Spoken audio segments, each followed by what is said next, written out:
Hello दोस्तों, आज हम बताने वाले हैं मुगल साम्राज्य की स्थापना कैसे हुई थी और मुगल भारत में कैसे आए थे और मुगल वंश का संस्थापक कौन था। पूरी जानकारी हम इस वीडियो के अंत तक आपको देंगे। बस वीडियो में ऐसे ही बने रहना और जो न्यू यूजर है प्लीज़ सब्सक्राइब करना ना भूलें। चलो वीडियो शुरू करते हैं। मुगल साम्राज्य 1526 में शुरू हुआ। मुगल वंश का संस्थापक बाबर था। अधिकतम मुगल शासक तुर्क और सुन्नी मुसलमान थे। मुगल शासन 17वीं शताब्दी के आखिर में और 18वीं शताब्दी की शुरुआत तक चला और 19वीं शताब्दी के मध्य में समाप्त हुआ।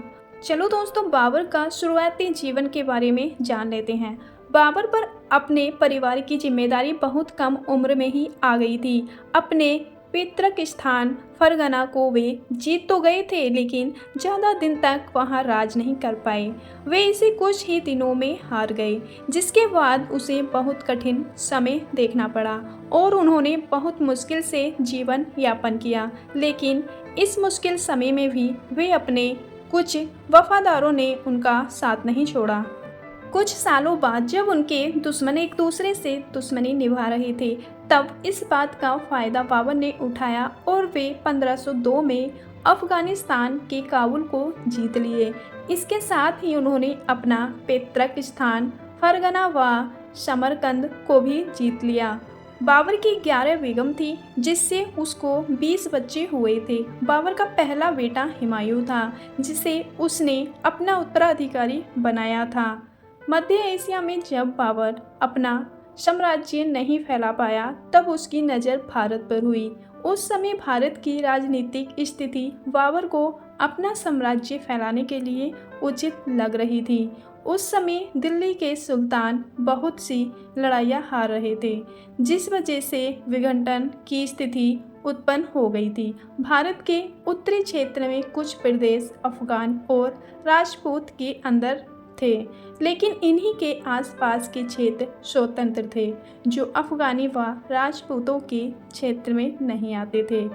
इब्राहिम लोदी, जो दिल्ली का सुल्तान था, एक समक्ष शासन नहीं था। पंजाब के गवर्नर दौलत खान इब्राहिम लोदी के काम से बहुत असंतुष्ट था। इब्राहिम के एक अंकल आलम खान, जो दिल्ली की सल्तनत के लिए एक मुख्य दावेदार थे, बाबर को जानते थे। तब आलम खान और दौलत खान ने बाबर को भारत आने का न्योता भेजा। बाबर को यह न्योता बहुत पसंद आया। उसे यह अपने फायदे की बात लगी और वो अपने साम्राज्य को बढ़ाने के लिए दिल्ली चला गया। आलम खान और दौलत खान ने बाबर को पानीपत की लड़ाई के लिए बुलाया था। बाबर ने लड़ाई में जाने से पहले 4 बार पूरी जांच पड़ताल की थी। इसी दौरान कुछ गुस्से में बैठे अफगानी लोगों ने बाबर को अफगान में आक्रमण करने के लिए बुलाया। मेवाड़ के राजा राणा संग्राम सिंह ने भी बाबर को इब्राहिम लोदी के खिलाफ खड़े होने के लिए बोला, क्योंकि राणा जी की इब्राहिम से पुरानी रंजिश थी।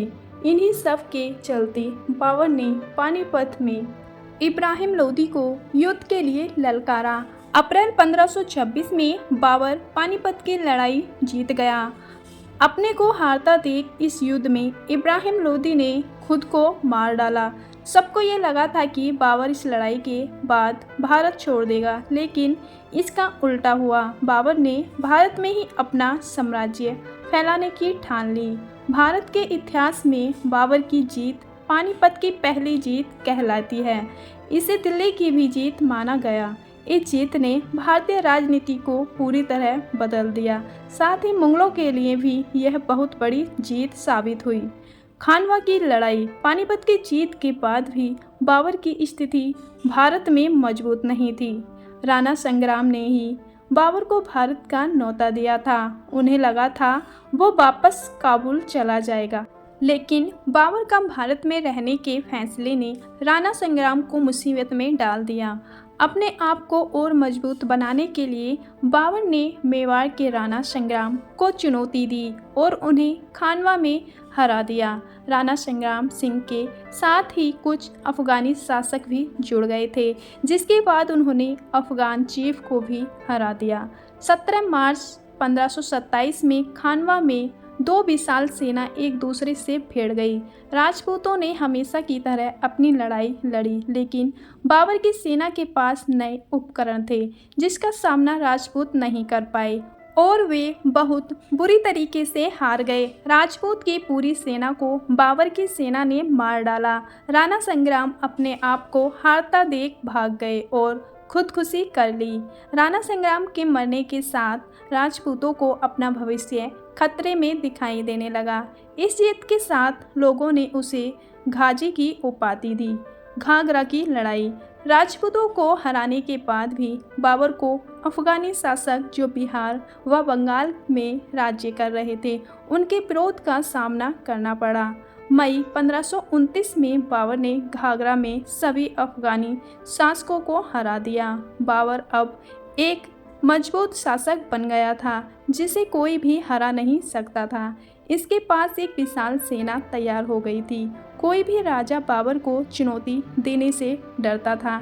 ऐसे में बाबर ने भारत में तेजी से शासन फैलाया। वो देश के कई कोनों में गया और वहाँ उसने बहुत लूट मचाई। बाबर बहुत धार्मिक प्रवृत्ति का नहीं था। उसने भारत में कभी भी किसी हिंदू पर इस्लाम अपनाने के लिए दबाव नहीं डाला था। आगरा उत्तर प्रदेश में उसने अपनी जीत की खुशी में एक सुंदर सा गार्डन बनवाया। वहाँ उसने कुछ भी धार्मिकता को दर्शाने वाली वस्तु नहीं लगाई। इसे आराम बाग नाम दिया गया।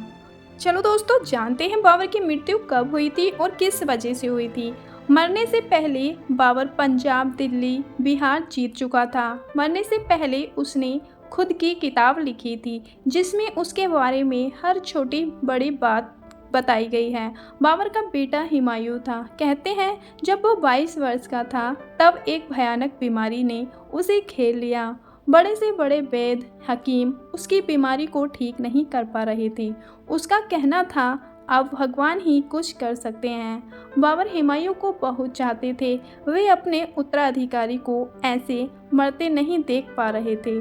तब उन्होंने एक दिन हुमायूं के पास जाकर भगवान से प्रार्थना की कि वो चाहे तो उसकी जान ले ले, लेकिन हुमायूं को ठीक कर दे।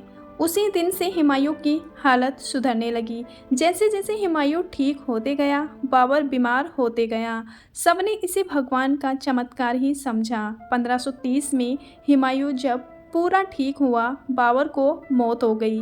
बाबर का अफगानिस्तान ले जाकर अंतिम संस्कार हुआ। हुमायूं इसके बाद मुगल शासक बने और दिल्ली की गद्दी पर बैठे। दोस्तों, आपको बाबर के इतिहास के बारे में कैसा लगा प्लीज़ कमेंट बॉक्स में ज़रूर बताना और हमारे चैनल पर ऐसे ही बने रहना। चलो मिलते हैं नेक्स्ट वीडियो में। जब तक के लिए अपना ख्याल रखना। धन्यवाद।